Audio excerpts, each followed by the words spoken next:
No nordeste da África, surgiu um dos maiores reinos que a humanidade já viu, o Egito Antigo. Uma das mais importantes civilizações da antiguidade, um povo que cresceu em torno do rio Nilo e tinha sua vida regulada pelas variações do nível do rio. Quando as águas voltavam ao leito normal, deixavam o solo recoberto com limo que fertilizava a terra para a agricultura. Com essa prosperidade, os egípcios desenvolveram sistemas de medida, escrita baseada nos hieróglifos, tornando-se um povo bastante avançado. Quanto à religião, eram politeístas e cultuavam deuses como o deus do sol, Ra, e o deus dos vivos, Horus, entre vários outros. Comandada pelo faraó, que era considerado um representante dos deuses na terra, eles eram tão grandiosos que criaram túmulos gigantescos para mostrar o seu poder, as famosas pirâmides. Mas muitos faraós foram sepultados em um lugar especial chamado Vale dos Reis, no período entre os séculos 16 e 11 a.C.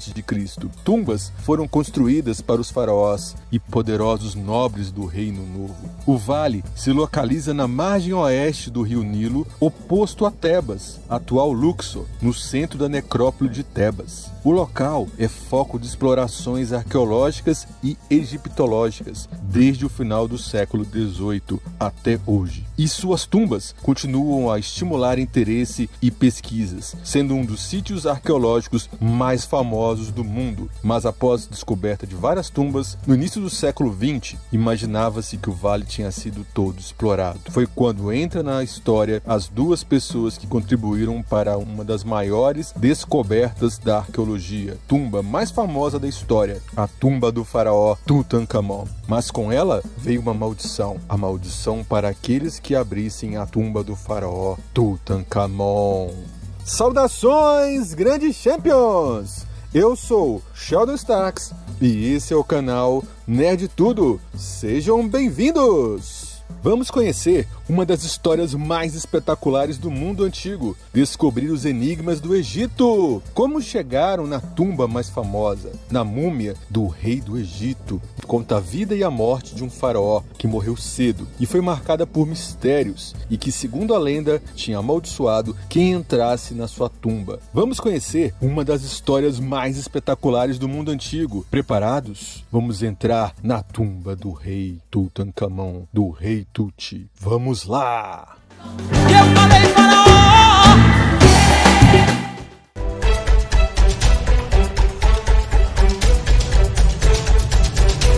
Quem foi o faraó Tutankhamon? Tutankhamon nasceu em cerca de 1341 a.C. Foi um faraó da 18ª dinastia, durante o período da história egípcia conhecida como Império Novo. Era, pelas principais teorias, filho do faraó Amenhotep IV, com uma das filhas ou irmãs do faraó. Eles tinham muito o costume de casamentos incestuosos para manter o poder. Uau, credo! Tutankhamon veio depois do seu pai, que teve um governo bastante tumultuado, pois seu pai fez mudanças radicais na religião egípcia. Durante séculos, a principal divindade adorada pelos ancestrais de seu pai, os faraós da 18ª dinastia, era Amon, um deus solar. Ao lado dele, uma série de outros deuses eram venerados no Egito. Amenhotep IV, no entanto, alterou esse velho equilíbrio. Ele repentinamente resolveu virar devoto de Aton, representado pelo disco solar e até então uma divindade bastante obscura. Quis ainda transformá-lo no único deus dos egípcios. Foi um dos primeiros reinos a querer adorar apenas um deus.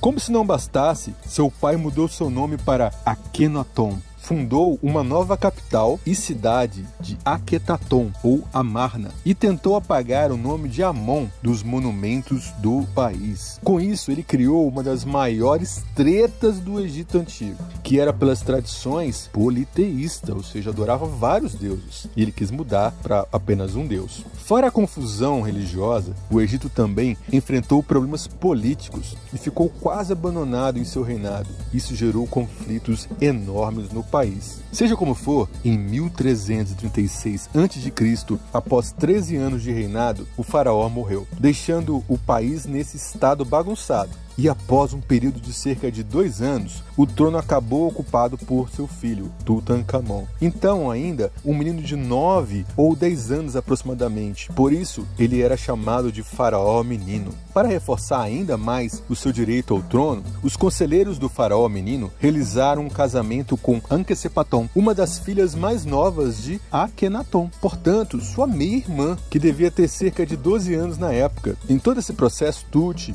e sua noiva devem ter sido assessorados de perto por 2 figuras importantes, que acabaram ocupando o trono faraônico mais tarde: o vizir, espécie de primeiro-ministro, chamado Ai, e o general Horemheb. O casal real voltou brevemente para Akhetaton, mas cerca de 2 anos após a coroação, mudou-se em definitivo para Tebas e passou a ser conhecido pelo nome de Tutankhamon e Akhenamon. A incorporação do nome do deus Amon sinalizava a volta à velha ordem religiosa. Rei dos 10 aos 19 anos de idade, Tutankhamon teve uma vida curta, mas com doses generosas de drama e intrigas, assim como sua morte. E embora não tenha deixado herdeiros, deixou um legado que mais de 3.000 anos depois seria lembrado. O rei Tut, apelido que ganhou no século XX, se tornou um dos reis mais populares da antiguidade. Então, que entra em cena 2 personagens que vão ser os principais dessa história. Lord George Herbert, o Lorde de Carnarvon, aristocrata inglês que seria responsável por financiar as escavações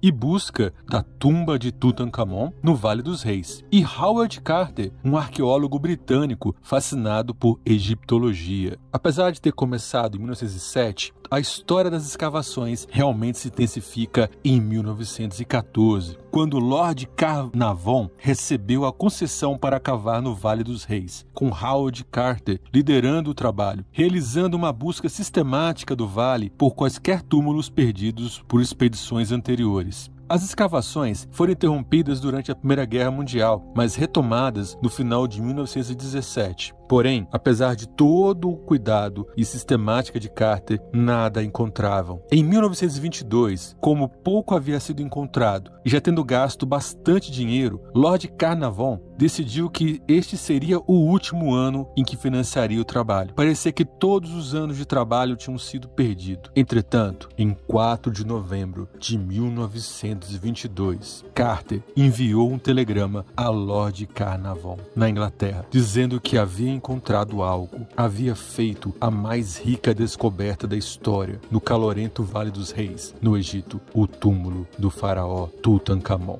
Carter achou degraus para o túmulo. No dia seguinte, uma escada inteira que levava a uma porta, e soube então que seu esforço finalmente dera fruto. Mandou um aviso para o seu patrocinador vir imediatamente ao Egito. Lord Carnarvon, acompanhado por sua filha Lady Evelyn Herbert, retornou ao Egito, chegando a Luxor em 23 de novembro de 1922. Com o conde ao seu lado, em 26 de novembro de 1922, seria o dia mais importante da sua vida. Teve que controlar a ansiedade para manter a precisão em seus gestos diante daquilo que caçara incansavelmente a maior parte dos seus 48 anos. Ambos estavam presentes no dia seguinte, quando toda a extensão da escada para o túmulo foi limpa e um selo contendo o nome Tutankhamon foi encontrado na porta externa. Era empolgante. Essa porta foi removida e o corredor cheio de escombros atrás limpo, revelando a porta da própria tumba. Carter fez uma pequena brecha no canto superior esquerdo desta porta, permitindo-lhe espiar com a luz de uma vela. Quando Carnarvon perguntou: "Você consegue ver alguma coisa?" Carter respondeu: "Sim, coisas maravilhosas." Detalhes do aposento emergiram lentamente da névoa. Animais estranhos, estátuas e ouro por toda a parte, o brilho do ouro.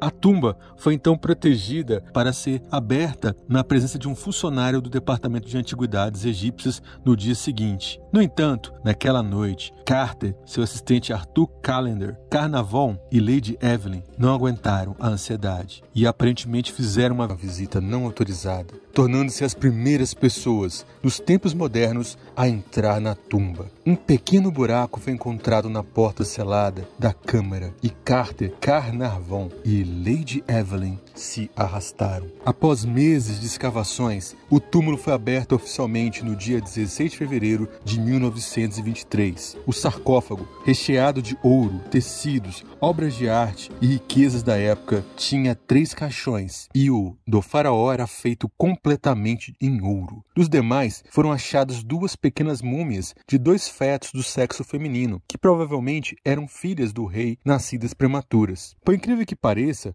apesar de toda a riqueza encontrada, ainda foi considerado pouco para um faraó, pois por ter morrido muito jovem, seu túmulo não foi tão suntuoso quanto o de outros faraós. Mas mesmo assim, é uma das mais importantes descobertas arqueológicas por ter sido uma das poucas sepulturas reais encontradas intactas. A maldição do faraó. A abertura do túmulo de Tutankhamon gerou uma lenda relacionada como a maldição do faraó para aqueles que perturbassem o seu descanso eterno. E para piorar, alguns arqueólogos ocidentais teriam virado o túmulo do avesso. O corpo do faraó foi até fatiado para estudos, dando início à lenda de uma maldição da múmia, que recairia sobre aqueles que participaram do suposto sacrilégio. Dias antes da abertura do sarcófago de Tut, o canário de Howard Carter morreu. Considerado o mascote da equipe de escavação, era um sinal do presságio, diziam alguns. Durante a escavação, alguns trabalhadores da equipe morreram de forma inesperada, provavelmente após respirarem fungos mortais. Nos meses seguintes, morreram ainda outros visitantes do túmulo. A prova mais concreta foi a morte de Lord Carnarvon,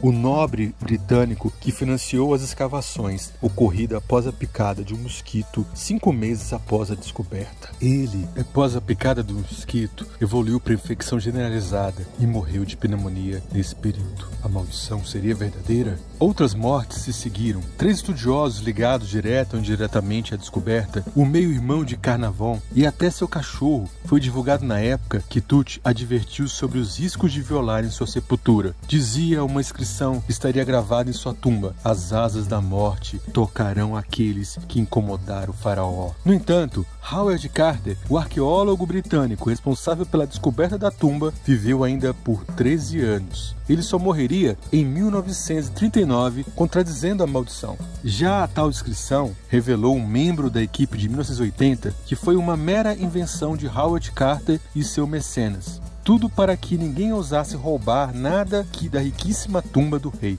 Ele inventou para que protegesse a tumba com essa maldição inventada. Deu certo, a notícia da maldição já tinha se espalhado, fez com que essa tumba se tornasse a tumba mais famosa de todos os tempos. O legado da descoberta. A descoberta em 1922 do túmulo, quase intacto de Tutankhamon, pois apenas a primeira parte dele havia sido saqueada poucos anos antes após sua morte, mas ajudou os arqueólogos a recontar não só a vida do faraó, como também a sua morte, aspectos do dia a dia do Egito. Lá dentro foram contabilizados mais de 5.000 objetos e utensílios ligados a Tut. Achados, como os corpos das 2 filhas, mostravam que Anck-Su-Namun teria sofrido abortos com 8 e 5 meses de gravidez. A primeira menina, se tivesse sobrevivido, teria deficiências físicas. Seria provavelmente resultado do casamento incestuoso entre os 2 irmãos. Os 2 fetos foram mumificados, contrariando a prática da época, inclusive, e colocados na tumba do pai. Cerca de 2 ou 3 anos após a morte do segundo bebê, em 1324 a.C.,